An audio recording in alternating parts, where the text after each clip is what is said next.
Hello friends, welcome to GK study.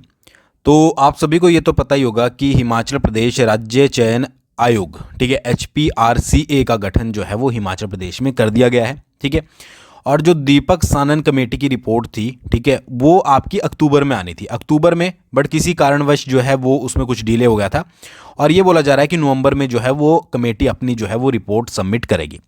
But अब जो है वो कमेटी के लिए और ज़्यादा मुश्किलें जो हैं वो थोड़ी बढ़ने वाली है। ठीक है, यानी कि किस तरीके से जो है वो डिसीजन लिए जाएंगे, क्या क्या चीज़ें और नई इंप्लीमेंट किए जाएगी। ये मैं क्यों बोल रहा हूँ, इसका एक रीज़न है।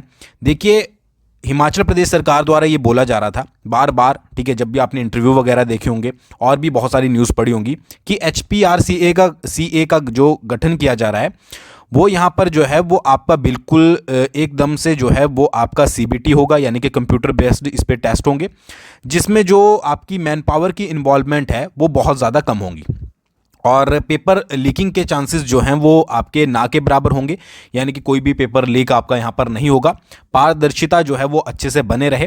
तो ये सारी चीज़ें जो है इसलिए HPRCA का गठन किया गया और इसके लिए जो फोकस किया जा रहा था वो किया जा रहा था, मैंने आपको पहले भी बताया था, हरियाणा के ऊपर। ठीक है, हरियाणा स्टेट के ऊपर फोकस किया जा रहा था और ये बोला जा रहा था कि एक पूरे स्टेट लेवल पर जो है वो कॉमन एलिजिबिलिटी टेस्ट होगा, CET। कॉमन एलिजिबिलिटी टेस्ट को जो क्लियर करेगा फिर आगे जो है वो फर्दर एग्जाम होंगे, यानी कि पूरे स्टेट लेवल पर एक एग्जाम होगा। ये मैंने आपको पहले बहुत सारी चीज़ें मैं इसके बारे में ऑलरेडी बता चुका हूं, जिनको नहीं पता है थोड़ा थोड़ा मैं आपको आइडिया दे रहा हूं।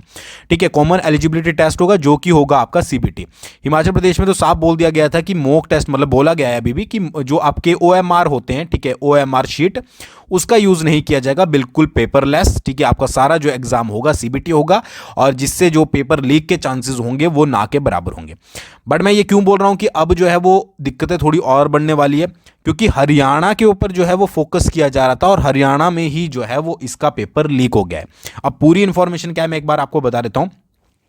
देखिए, हिमाचल में हमीरपुर कर्मचारी चयन आयोग को पेपर लीक की वजह से जो है वो बंद करने के बाद राज्य चयन आयोग के माध्यम से कंप्यूटर बेस्ड टेस्ट प्रणाली लागू करने जा रहे हिमाचल के लिए एक चिंता वाली खबर जो है वो सामने आई है।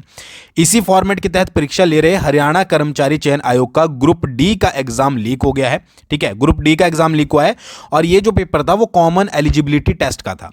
हरियाणा सरकार 2022 में ही कॉमन एलिजिबिलिटी टेस्ट को जो है वो लागू कर चुकी है और जिसके ऊपर ही जो है वो ये कमेटी भी फोकस करके रखा था कि भाई हरियाणा में ये चीज़ें फॉलो हो रही है, तो यहाँ पर क्या है कि हिमाचल में भी जो है वो इसको जो है वो आपका लागू किया जाएगा। और इसके लिए कंप्यूटर बेस्ड टेस्ट का भी इन्होंने जो है वो शुरुआत करी थी और ये जो कंप्यूटर बेस्ड टेस्ट था, यानी कि जो ये ऑनलाइन प्रक्रिया थी, यही लीक हो गई।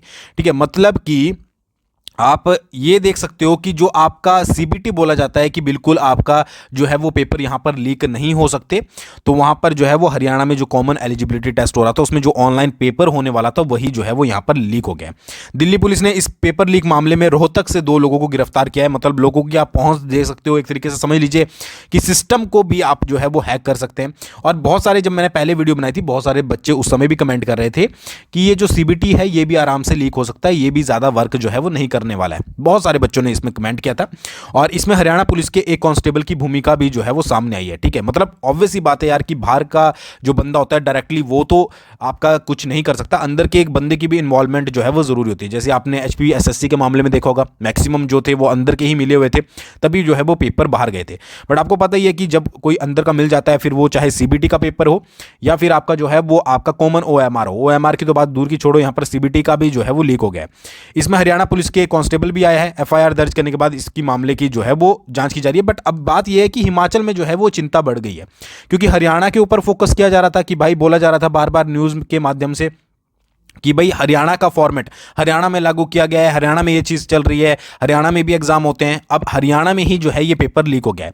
हिमाचल में सरकार ने पेपर लीक का मामला सामने आने के बाद हमीरपुर कर्मचारी चयन आयोग को बंद किया था, जिसकी जगह अब राज्य चयन आयोग जो है वो बनाया जा रहा है, यानी कि बन ही गया है। और इसके लिए रिटायर्ड IAS दीपक सानन की अध्यक्षता में कमेटी बनाई गई है। ठीक है, कमेटी ने अपनी प्रारंभिक रिपोर्ट में कंप्यूटर बेस्ड सिस्टम पे कॉमन एलिजिबिलिटी टेस्ट लेने का ही फॉर्मेट दिया था। मैंने आपको पहले भी बताया था कि उन्होंने जो है वो हरियाणा को ही आधार मानकर ये बोला था कि कॉमन एलिजिबिलिटी टेस्ट होता है हरियाणा में भी, यहाँ पर भी लागू किया जाएगा, और सीबीटी होता है ताकि जो आपके पेपर लीक के चांसेस हो वो आपके जो है वो जीरो के बराबर हो जाए। बट अब जो है वो चिंता की बात है, और कमेटी अब जो है वो आने वाले समय में क्या क्या चेंजेस करेगी। ऑब्वियस ही बात है, चेंजेस तो करने ही पड़ेंगे, ठीक है, क्योंकि अगर यहाँ पर लीक हो सकता है तो आपका कहीं पर भी जो है वो पेपर लीक हो सकता है, ठीक है।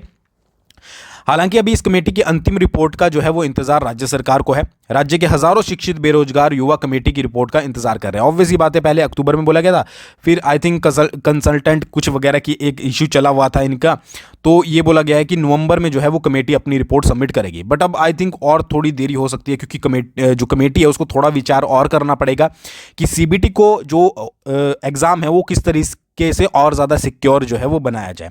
पहले ये माना जा रहा था कि मानवीय हस्तक्षेप के बिना होने वाले कंप्यूटर बेस्ड टेस्ट में पेपर लीक हो नहीं हो सकता, लेकिन हरियाणा की इस घटना, ऑब्वियस ही बात है कि जो हरियाणा में इशू हुआ है, ये जो आपका पूरा सिस्टम जो है वो आपका हुआ है कि पेपर ऑनलाइन लीक हो गया, तो इस पे जो है वो दोबारा कमेटी को विचार करना पड़ेगा कि सीबीटी को अगर लागू करना है तो किस तरीके से किया जाएगा, कितने सिक्योर तरीके से किया जाएगा, और किस तरीके से इसको जो है वो बाद में फाइनली अप्लाई किया जाएगा। हिमाचल में सरकार ने पेपर लीक का केस विजिलेंस ब्यूरो को दिया हुआ था, और ये तो आपको पता ही है कि 10 से ज़्यादा एफआईआर हो चुकी है, और भी बहुत ज़्यादा हो चुकी है। और जो आपके न्यू एग्जाम्स हैं, ठीक है, वो तो लगभग आपको पता ही है 1 साल से रुके हुए हैं, ठीक है। जो एचएस वगैरह के होते हैं वो तो हाई लेवल के अलग होते हैं, बट जो क्लास 3 की भर्तियां वो आपकी 1 साल से रुकी हुई है, ठीक है। बोला जा रहा था कि अक्टूबर में नए साल से, इस साल से पहले पहले वैकेंसीज भर्तियां हो जाएंगी, बट अभी जो है वो दीपक सानन कमेटी की फाइनल रिपोर्ट ही सबमिट नहीं हुई है, और अब इस न्यूज़ के बाद तो और थोड़ी देरी हो सकती है, क्योंकि और ज़्यादा विचार किया जाएगा, ठीक है। अच्छा, नए आयोग के लिए ऑब्वियसली बात है कि चुनौतियां खड़ी हो चुकी है कि कॉमन एलिजिबिलिटी टेस्ट हरियाणा के ऊपर फोकस किया जा रहा था, वहीं पर पेपर लीक हो गया है। तो अब नया आयोग बनेगा, किस तरीके से वर्क करेगा, क्या उसमें रखा जाएगा, क्योंकि सीएम के द्वारा तो यही बोला गया है कि भाई हम तो सीबीटी ही रखेंगे, ओएमआर वाला हम कोई भी सिस्टम यहाँ पर नहीं रखेंगे। तो अब देखना यह है कि किस तरीके से इसकी रिपोर्ट आएगी, क्या क्या चेंजेस उसमें जो है वो दोबारा से किए जाएंगे, ठीक है। ओएमआर रखा जाएगा या सीबीटी रखा जाएगा, अब सीबीटी रखा जाएगा तो किस तरीके से रखा जाएगा, ठीक है। और मुख्य जो प्रशासनिक अधिकारी के तौर पर जो है वो आईएएस अफसर डॉक्टर आर.के. परूथी को जो है वो नियुक्ति दी गई है, ठीक है। तो ये थोड़ी सी इन्फॉर्मेशन थी, आई होप आपने इसके बारे में पहले पढ़ लिया होगा, नहीं पढ़ा है तो अब आपको पता लग गया होगा, ठीक है। तो एग्ज़ाम यार, अब देखिए एग्ज़ाम 1 साल तो निकलने वाला है, ठीक है पूरा, और क्लास 3 की कोई भी वैकेंसी जो है वो आउट नहीं हुई है। पटवारी के बारे में बोल रखा है, ठीक है, और जी उसके बाद आपका पंचायत सेक्रेटरी के बारे में बोल रखा है, क्लर्क के बारे में बोल रखा है। अच्छा, हाई कोर्ट क्लर्क के निकले हैं, तो भाई जो हाई कोर्ट क्लर्क की तैयारी कर रहे हैं वो अच्छे से तैयारी कर लो, ठीक है, अगर आपको मौका मिल ही रहा है, अगर आपने जो है वो तैयारी करनी ही है। उसके बाद जो कंडक्टर की तैयारी कर रहे हैं वो अच्छे से कर लो, ठीक है, कि आपके पास एक एग्ज़ाम तो है देने के लिए, तो आप उसकी अच्छे से तैयारी करें। दोनों के कोर्सेज हमने मतलब कि लॉन्च किए हैं, आप डिस्क्रिप्शन में जाकर जो है वो चेकआउट कर सकते हैं, ऐप वगैरह के लिंक जीके स्टडी ऐप पर जाकर आप ज्वाइन कर सकते हो, ठीक है।